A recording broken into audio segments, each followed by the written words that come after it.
مسجد الحرام مکۃ المکرمہ اور مسجد النبوی مدینہ المنورہ سے خطبے کا اردو ترجمہ کے لیے ہمارے سوشل نیٹ ورک کو فالو کرنا نہ بھولیں اور اپنے دوست احباب کے ساتھ بھی ضرور شیئر کیجیے۔ خطبہ جمعہ مسجد الحرام، تاریخ 20 ربیع الاول 1447 ہجری بمطابق 12 ستمبر 2025 عیسوی۔ موضوع: مؤمنوں سچے لوگوں کا ساتھ دو۔ خطیب فضیلت الشیخ ماہر المعقلی حفظہ اللہ، ترجمہ محمد اقبال یاسین۔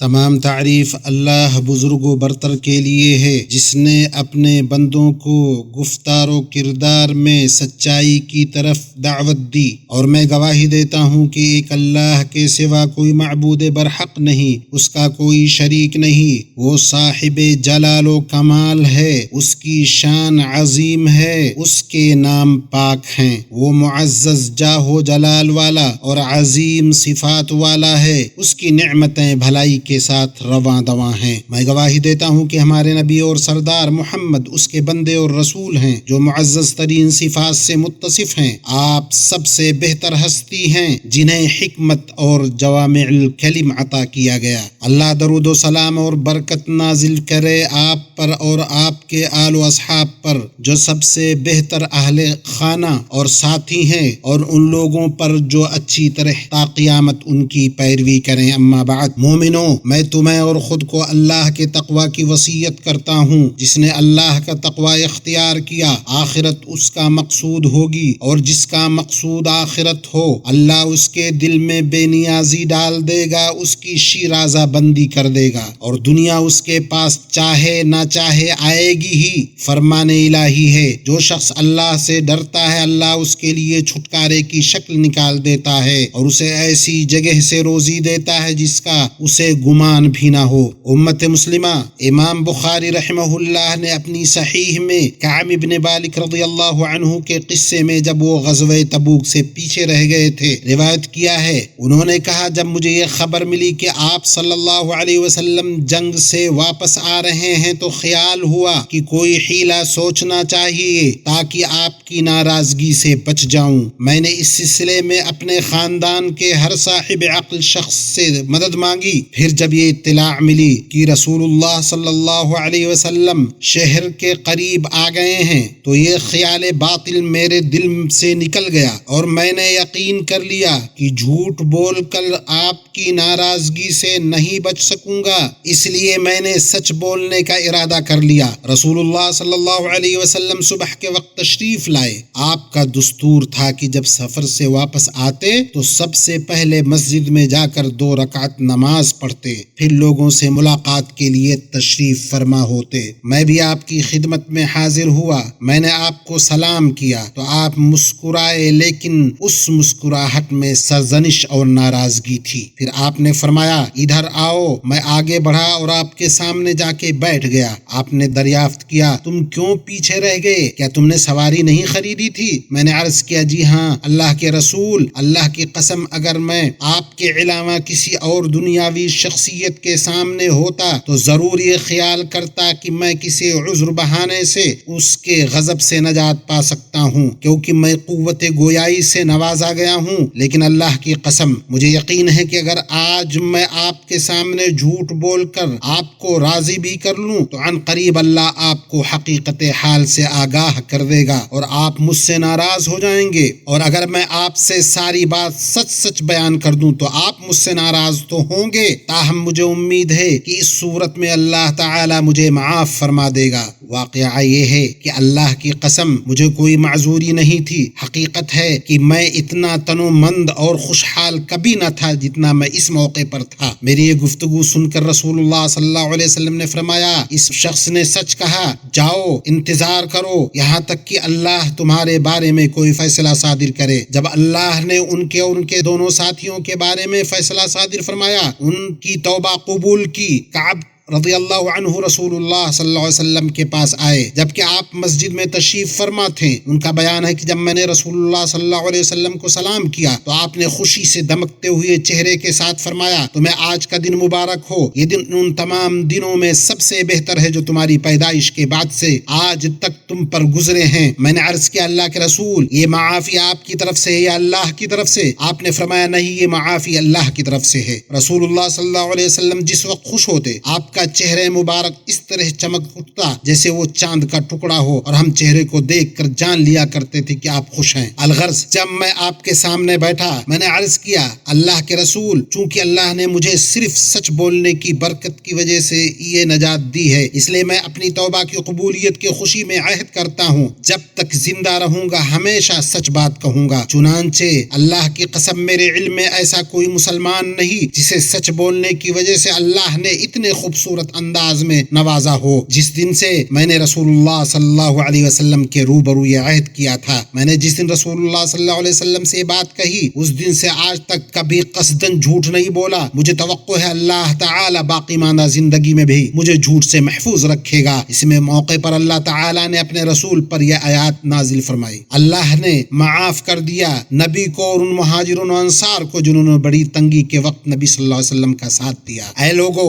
جو ایمان لائے ہو، اللہ سے ڈرو اور سچے لوگوں کا ساتھ دو۔ اللہ کی قسم، جب سے اللہ نے مجھے دین اسلام کی ہدایت دی، اللہ تعالی نے مجھے جو نعمتیں عطا فرمائی ہیں، میری نگاہ میں سب سے عظیم نعمت یہ ہے کہ مجھے رسول اللہ صلی اللہ علیہ وسلم کے سامنے سچ بولنے کی توفیق عطا فرمائی اور میں جھوٹ بول کر ہلاک نہ ہوا جیسے دوسرے لوگ ہوئے۔ اللہ کعب بن مالک سے اور ان کے دونوں ساتھیوں تمام صحابہ سے راضی ہو اور ہمیں ان کے ساتھ جمع فرمائے۔ مومنوں، سچ بولنا تمام حالات اور اقوال و افعال میں مومن کا ظاہر و باطنی شیوا ہو، اس کی ذات سے جدا نہ ہو، اس کی فطرت میں راسخ ہو، یہاں تک کہ سچ بولنا اس سے الگ نہ ہونے والی فطری خصلت بن جائے۔ چنانچہ وہ خود کو اس بات کی اجازت نہ دے کہ بغیر سوچے سمجھے، بغیر بصیرت کے کوئی بات کہے، نہ اس بات کی اجازت دے کسی معاملے میں جھوٹے گمان پر فیصلہ سنائے، بلکہ اپنے اقوال و افعال میں سچائی کی جستجو کرے، اسے تلاش کرے، اس کے لیے جد و جہد کرے، یہاں تک کہ وہ اللہ کے نزدیک سچا لکھا جائے۔ یہ نبوت و شہادت کے درمیان بلند مقام اور بالا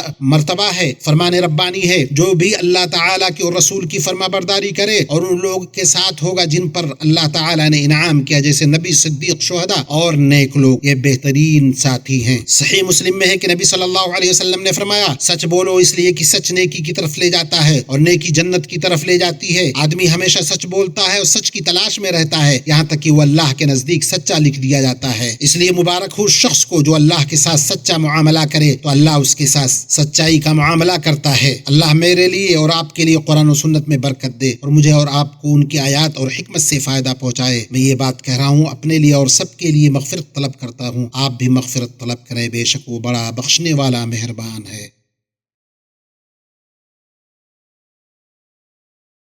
تمام تعریف اللہ رب العالمین کے لیے ہے۔ وہ حق کہتا ہے، سب سے بہتر فیصلہ کرنے والا ہے، اور میں گواہی دیتا ہوں کہ ایک اللہ کے سوا کوئی معبود برحق نہیں، اس کا کوئی شریک نہیں، وہ معبود بادشاہ اور حق مبین ہے۔ اور میں گواہی دیتا ہوں کہ ہمارے نبی اور سردار محمد اس کے بندے اور رسول ہیں جو صادق و امین ہیں۔ اللہ درود و سلام اور برکت نازل کرے آپ پر، آپ کے طیب و طاہر آل و اصحاب پر، اور ان لوگوں پر جو قیامت ان کی اچھی طرح پیروی کریں۔ اما بعد، مومنوں، سچائی ایک عظیم خصلت ہے جس سے اللہ تعالی نے اپنی محکم کتاب میں خود کی تعریف کی ہے۔ چنانچہ فرمایا، اللہ سے زیادہ سچی بات والا کون ہوگا؟ اور فرمایا، کون ہے جو اپنی بات میں اللہ سے زیادہ سچا ہو؟ یہ خصلت ان معزز ترین اوصاف میں سے ہے جن سے رسولوں کو متصف کیا گیا۔ چنانچہ قرآن میں کئی آیات میں آیا ہے، جیسے اے یوسف، اے بہت بڑے سچے آدمی۔ اسی طرح فرمایا، اس کتاب میں ابراہیم کا قصہ بیان کرو، بے شک وہ بڑی سچائی والے پیغمبر تھے۔ اور فرمایا، اس کتاب میں اسماعیل کا بھی واقعہ بیان کرو، وہ بڑا ہی وعدے کا سچا تھا۔ اور جہاں تک ہمارے نبی اور سردار محمد صلی اللہ علیہ وسلم کی بات ہے تو آپ اپنی بعثت سے پہلے صادق و امین تھے۔ آپ سچائی لے کر آئے، آپ نے سچائی کی خبر دی، آپ نے سچائی کا حکم دیا، آپ وعدہ کرنے والوں میں اور عہد کرنے والوں میں سب سے سچے تھے۔ آپ کے رب نے آپ کے ظاہر و باطن کو سچائی سے آراستہ کیا اور آپ کو حکم حکم دیا کہ داخل ہوتے اور نکلتے وقت سچائی کی دعا کرے۔ چنانچہ فرمایا دعا کیا کریں کہ اے میرے پروردگار مجھے سچی جگہ لے جا اور سچی جگہ نکال، اور میرے لیے اپنے پاس سے غلبہ اور امداد مقرر فرما۔ آپ کی شریعت صدق و سچائی کی شریعت ہے، اس کے ماننے والے ہی سچے ہیں۔ اللہ کا فرمان ہے جو سچے دین کو لائے اور جس نے اس کی تصدیق کی یہی لوگ پرہیزگار ہیں۔ ایمانی بھائیو،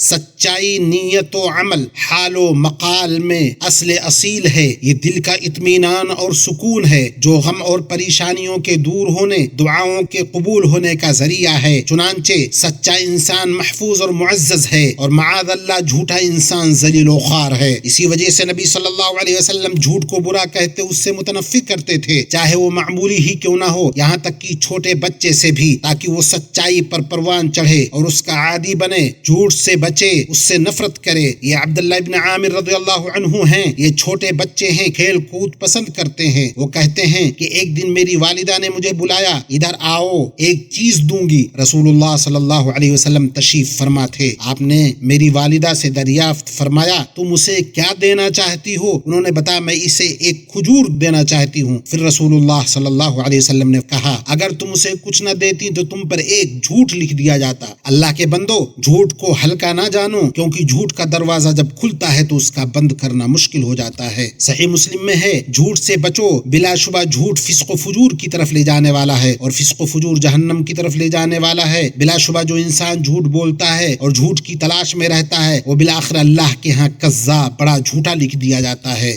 بس جھوٹ سے بچو، خواہ وہ محض دل لگی یا مذاق کے طور پر کیوں نہ ہو۔ نبی صلی اللہ علیہ وسلم اپنے اہل خانہ اور صحابہ کے ساتھ مذاق کرتے تھے مگر کبھی حق کے سوا کچھ نہ کہتے۔ مسند الامام احمد میں ہے کہ رسول اللہ صلی اللہ علیہ وسلم نے فرمایا اس شخص کے لیے ہلاکت ہے جو بات کرتا ہے، جھوٹ بولتا ہے تاکہ لوگوں کو ہنسائے، اس کے لیے ہلاکت ہے، اس کے لیے ہلاکت ہے۔ مومن بھائیو، جس بارے میں جھوٹ بولا جا رہا ہے وہ جتنا بڑا ہوگا اس کا خطرہ بھی اتنا ہی سنگین اور اس کا انجام اتنا ہی بھیانک ہوگا، بالخصوص ان حالات میں جب نشر و اشاعت کے برقی ذرائع میسر ہیں، بات جلد پھیل جاتی ہے، افواہیں گردش کرنے لگ جاتی ہیں، معاشروں اور ان کے امن و استحکام پر جن کا برا اثر پڑتا ہے۔ لہذا عقل مند کو چاہیے کہ وہ اپنے دشمنوں کے ہاتھوں کا کھلونا نہ بنے، نہ ہی اپنی ذات، اپنے معاشرے اور اپنے وطن کو نقصان پہنچانے کا ذریعہ بنے۔ جب نبی صلی اللہ علیہ وسلم نے بغیر تحقیق خبریں پھیلانے سے منع فرمایا اور کہا آدمی کے جھوٹا ہونے کے لیے ہی کافی ہے کہ وہ ہر سنی ہوئی بات بیان کر دے، تو وہ شخص کتنا برا ہوگا جو افواہیں پھیلاتا ہے، جھوٹی باتیں گڑھتا ہے۔ ایسا شخص سخت وعید کا مستحق ہے، جیسا کہ صحیح بخاری میں ہے نبی صلی اللہ علیہ وسلم کے خواب کے ضمن میں آیا ہے وہ شخص جسے آپ نے دیکھا کہ اس کے جبڑے، اس کے نتھنے اور آنکھ کو گدی تک چیرا جا رہا ہے، وہ وہی شخص ہے جو اپنے گھر سے نکل کر جھوٹ گڑھتا ہے اور اس کا جھوٹ پوری دنیا میں پھیل جاتا ہے۔ اور سب سے بڑا جھوٹ اللہ تعالی یا اس کے رسول پر جھوٹ باندھنا ہے۔ ارشاد باری تعالی ہے اور قیامت کے دن تم دیکھو گے کہ جنہوں نے اللہ پر جھوٹ باندھا تھا ان کے چہرے سیاہ ہوں گے، کیا تکبر والوں کا ٹھکانہ جہنم نہیں ہے؟ صحیح بخاری میں رسول اللہ صلی اللہ علیہ وسلم کا ارشاد ہے جس نے مجھ پر جان بوجھ کر جھوٹ باندھا وہ اپنا ٹھکانہ جہنم بنا لے۔ اللہ کے بندو، سچائی کو اپنا شعار اور وطیرہ بنا لو، اسے خفیہ و علانیہ ہر حال میں لازم پکڑو۔ اللہ تمہارے دلوں میں تقوی پیدا کرے گا، تمہیں تمہارے سفر میں توفیق و ہدایت نصیب کرے گا۔ اور یاد رکھو کہ سچائی کے بغیر اخلاص نہیں، اور قیامت کے دن نجات پانے والے صرف سچے لوگ ہی ہوں گے۔ اللہ تعالیٰ کا فرمان ہے یہ وہ دن ہے جس میں سچوں کو ان کی سچائی فائدہ دے گی، ان کے لیے باغات ہیں جن کے نیچے نہریں بہتی ہیں، ان میں ہمیشہ رہیں گے۔ اللہ ان سے راضی ہوا اور وہ اللہ سے راضی ہوئے، یہی بہت بڑی کامیابی ہے۔ درود و سلام بھیجو صادق و مصدوق نبی پر جن پر خود اللہ نے، اس کے فرشتوں نے درود بھیجا ہے اور اہل ایمان کو اس کا حکم دیا ہے۔ فرمایا بے شک اللہ اور اس کے فرشتے نبی پر درود بھیجتے ہیں، اے ایمان والو تم بھی ان پر درود بھیجو اور خوب سلام بھیجو۔ اے اللہ محمد صلی اللہ علیہ وسلم آپ کی ازواج مطہرات اور ذریت پر رحمت نازل فرما جیسا کہ تو نے آل ابراہیم پر رحمت نازل فرمائی، اور محمد صلی اللہ علیہ وسلم آپ کی ازواج مطہرات اور ذریت کو برکت عطا فرما جیسا کہ تو نے آل ابراہیم کو برکت عطا کی، بے شک تو ہی لائق حمد اور بزرگی والا ہے۔ اے اللہ خلفائے راشدین ابو بکر، عمر، عثمان و علی رضی اللہ عنہم اور تمام صحابہ کرام، تابعین، ان کے نقش قدم پر قیامت تک چلنے والوں سے راضی ہو جا، اور ہم سے بھی اپنے فضل و کرم جود و سخا سے اے ارحم الراحمین اے اللہ اسلام اور مسلمانوں کو غلبہ عطا فرما، اس ملک کو امن و سکون، خوشحالی اور فراوانی والا بنا دے، تمام مسلمان ممالک کو بھی اے اللہ ہمارے وطن کو امن عطا فرما، ہمارے ائمہ و حکام کی اصلاح فرما، ہمارے